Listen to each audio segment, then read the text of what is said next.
Okay, so I just got done doing the other video where I just let you guys know, hey, I got it. It's freaking awesome. Uh, so now I'm going to tell you guys a little bit about the install, the ins and the outs, the pros and the cons. Unfortunately, there are a lot of cons. I'm sure you guys can tell by my voice. I'm about to tell you a little bit of everything. So the kit actually says it takes about 13 hours of somebody experienced. It takes about 13 hours for them to install the kit. So I had everything off, right? I had a ported manifold and still in Gen 3s, dual design air guide. I had a bunch of other stuff on here. I had everything off. I also had two other people helping me. I had everything off in like an hour and a half, and no shit, like after an hour and a half, we were just, you know, kind of looking at like what we had to do. I'm going to tell you this, the most difficult part is, unless you obviously buy an assembly, a new top hat and all that, is probably your fuel pump and installing this manifold. Everything else is kind of to be expected, difficulty. It wasn't super bad. So whenever you get your, I'm gonna start from the beginning. So whenever you get your supercharger, you're gonna have to clock this. So basically what that means is there's 6 of these little bolts the whole way around the supercharger, and you're gonna have to loosen those and basically spin this assembly so it faces out. Okay, so you basically just, whenever you have your nameplate or your Vortec plate up in the air, you're probably about right. You're also going to have to cut right there in the frame area to be able to fit this down in there and have it oriented the correct way. Yeah, look at that belt. Oof, I'm so glad I ordered a new one. That thing is, woo, that thing has seen better days. Anyways, so after you do that, I would say the very first thing you need to do is probably do your injectors and your manifold. Okay, so you're going to take your OEM throttle bodies and you're going to put them on here. It should come with its own gaskets inside the Stilla manifold. They look different than the OEM ones. So you'll put those on there. You can install, so basically this is going to be your left throttle body, so it's going to stay on the back side, right? And then this is going to be the right one. Okay, and that's why you have to orient all this wiring over here to be able to hook it up. And they'll give you extensions, okay, so you don't have to worry about that. So yeah, throttle body's on, and then what you're gonna do is, see these bolts? We found it was a lot easier to just start those bolts and then kind of scoop the manifold on, hook into those bolts, and then you can actually access the bolts to tighten from over in this direction up underneath. And you'll see what I'm talking about whenever you get in there. Okay. Oh, and by the way, before I get any ahead of myself, you're obviously going to have to replace your injectors. That's really fucking, that's kind of stupid easy. You know, you fucking open up your gas tank, your lid, you know, release some of the pressure, wrap this up in a towel, take these 2 10 mil bolts out, pop that, you know, kind of let the pressure go, let the pressure release, take out these 2 bolts, and then there's, I think, 1, 2, 3, maybe four bolts. I think there's one hidden underneath the back there. 4 bolts for the fuel rail assembly you're actually gonna have to take out. And then there's like a clip back here, and obviously these little fuckers, but you'll pull out your old ones and you'll plug them in. You will need plug and play adapters for your injector dynamics injectors. I went with the 1050 cc's because, again, this is my daily, so I wasn't super concerned with, you know, 1300 cc injectors. Not really my vibe. Over 500 was honestly the goal. Over like 600 would have been awesome, but with the slipping belt, you know, maybe next time. Also, while you guys do that, you can also have somebody else, or eventually you get to it, but you're gonna have to upgrade spark plugs. I went with the GTR spark plugs. Super, you know, well, not super great, but fucking, it gets the job done. You know, it's an OEM, it's a Nissan part. And just make sure you gap those properly. If you don't know how to gap them, I highly recommend you look it up. I'm actually pretty sure that we got lucky whenever we put them in because it worked, so it is what it is. So yeah, injectors, spark plugs, manifold, put on your throttle bodies. Next, honestly, I would say you could probably start cutting that area out and you could start test fitting. You should already have this pretty much assembled. It's stupid easy, man. Like, they actually provide directions, but like, that bolt's gonna come out and that bolt's gonna come out from back there. You're gonna have to undo your dipstick bolt. I mean, dude, like, it's really, putting in this bracket is fucking really stupid easy. You're gonna see everything lines up, you know what I mean? Like, it's pretty hard to like fuck that up. Oh, before I move on, this is after you tighten everything, right? We did put some sealant behind this plate, because I know that this was for the water to air fucking, or air to water fucking original stilling kit. So we put some sealant back there. I'm sure you can still kind of see a little bit, just so we weren't having any leaks, and then crank those down. But before I go on any farther, I'm sure you guys see this awesome zip tie job.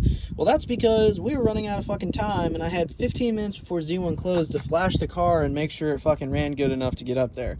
So this is just temporary, but you are supposed to modify this a little bit. I think what I'm going to do instead is I'm probably going to cut these out here soon, and I'm going to get a admin tuning oil catch / coolant combo bullshit that they have. Those actually look pretty fucking good, so I'm probably going to do that. Yeah, so you'll cut that out right there where the frame is. It's super easy. We actually just took out the headlight, and we left all the trim up underneath the wheel. It was really not hard to cut out. You'll have to take the horn off the assembly if you haven't already. As you guys see, I haven't put everything back in yet. We broke a lot of these plastic clips, so I'm gonna have to, or push pins, or whatever the fuck they are, I'm gonna have to order some more. But yeah, I mean, the rest of it's really self-explanatory, man. Once you cut that and you fit everything in there and it's not hitting anything, you're going to route the belt. There's actually in the digital directions, and I can always email that to anybody who needs them. But fucking, it's pretty self-explanatory, man. PCV, right? We teed ours off instead of running it to the side of the manifold like the directions specifically say to do. But it works, man. So like, who gives a shit, you know? This is for the heater coolant line, I believe. That little fucking filter shit, I think, is also for the, yeah, that's for the fucking coolant to go through. And then you'll have your coolant lines going and throttle bodies underneath there, and there's pictures in the directions for that. So another really kind of hairy install issue was, oh, I forgot to show you guys. Woo.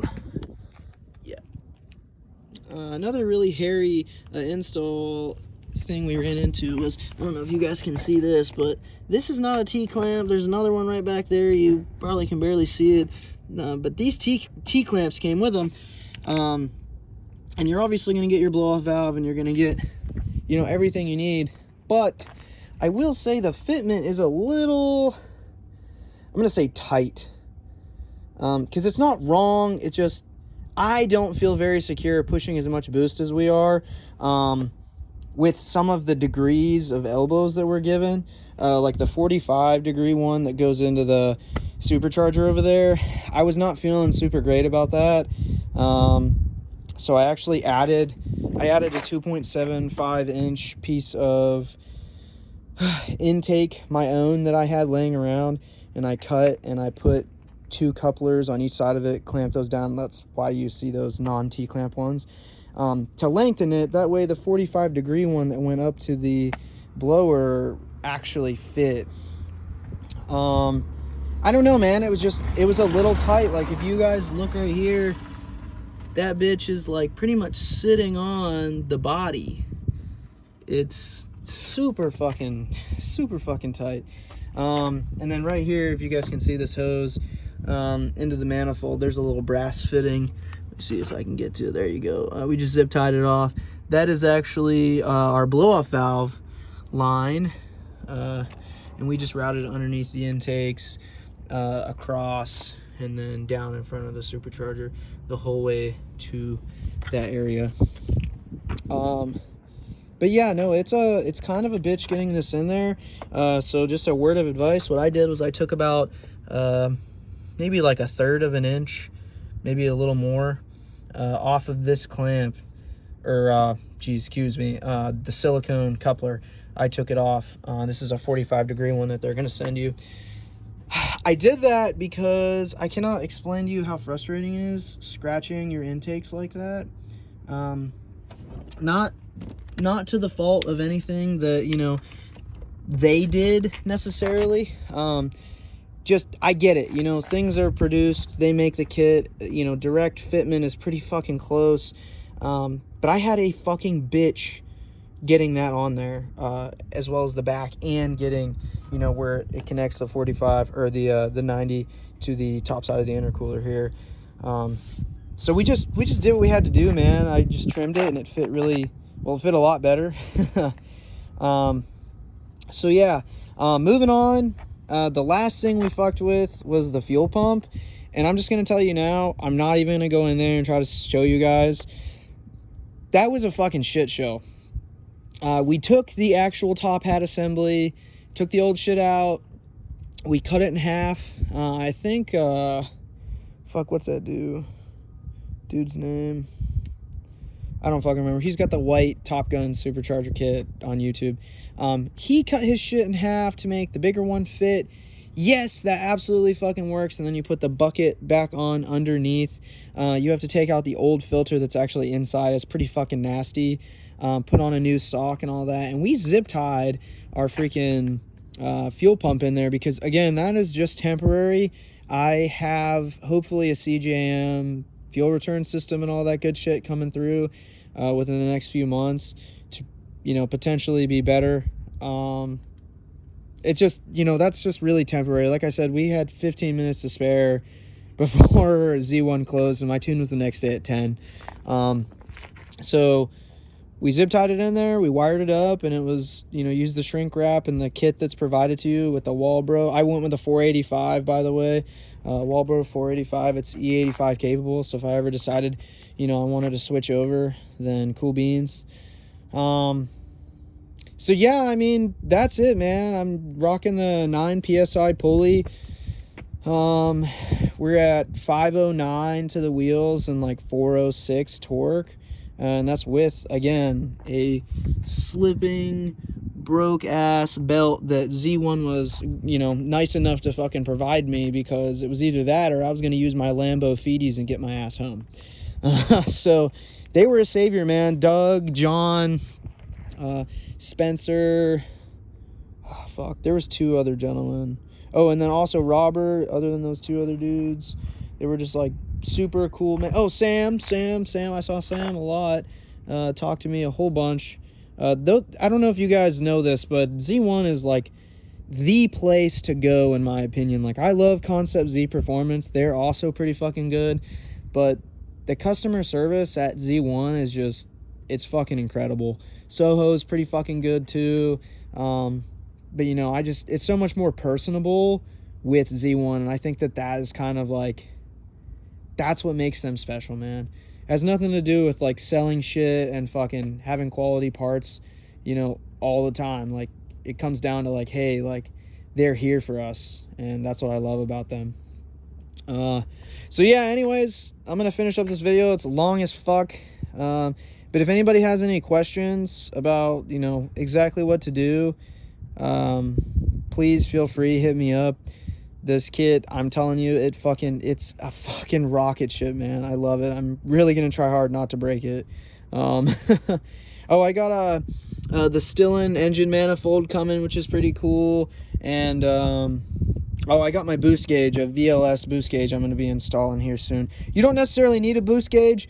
I would recommend getting one. You have a boosted car, why the fuck not, right? But yep, she's donezo's. I'm fucking stoked. See you guys.